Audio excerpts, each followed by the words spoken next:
जांभेकासरी news, तुमच्या गावचा आवाज. चर्चाही होणार आहे. बाजारभोगाव पंचायत समितीचे उमेदवार दत्तात्रय खोत यांच्या प्रचाराचा शुभारंभ धूमधडाक्यात. विकासाच्या कामातून जनतेचा विश्वास जिंकणारी शिवसेना. अजित नरके. शिवसेना ही केवळ राजकीय पक्ष नसून सर्वसामान्यांच्या सुखदुःखाशी एकरूप झालेली चळवळ आहे. करवीर विधानसभा मतदारसंघात आमदार चंद्रम नरके यांनी गेल्या काही काळात दाखवलेले जनतेशी नाळ जुळवणारे प्रामाणिक आणि परिणामकारक नेतृत्व हे शिवसेनेच्या विकास निष्ठेचे ठोस प्रतीक आहे. त्यामुळे येणाऱ्या स्थानिक स्वराज्य संस्थांच्या निवडणुकीत शिवसेनेच्या उमेदवारांना भरघोस पाठिंबा देत कोतोली जिल्हा परिषद व त्याअंतर्गत येणाऱ्या 2 पंचायत समितींवर भगवा फडकवण्याचा संकल्प प्रत्येक मतदाराने करावा, असे आवाहन गोकुळचे संचालक अजित नरके यांनी केले.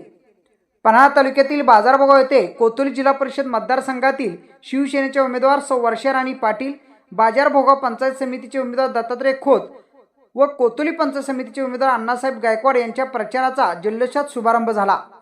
स्वाभिमानी शेतकरी संघटनेचे शाखा अध्यक्ष बळीराम पाटील यांच्या हस्ते सिरपळ फोडून प्रचाराचा प्रारंभ करण्यात आला. यावेळी संपूर्ण परिसर भगव्या झेंड्यांनी व शिवसेनेच्या घोषणांनी दणाणून गेला होता.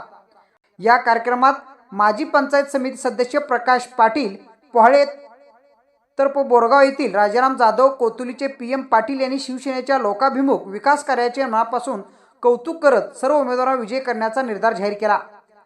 यावेळी लोकनियुक्त सरपंच सीमा हिरडेकर, राजाराम सहकारी साखर कारखान्याचे माजी संचालक पांडुरंग पाटील, माजी उपसरपंच युवराज पाटील, नितीन हिरडेकर, कुंभी सहकारी बँकेचे संचालक प्रकाश काटकर, माजी सरपंच बाबुराव डेगळे, सुरेश पाटील, नाताबाळू पाटील, विष्णू चव्हाण, नाता सुतार, तुकाराम पाटील, विश्वास पाटील, मोहन पाटील यांच्यासह शिवसेना व नरके समर्थक मोठ्या संख्येने उपस्थित होते.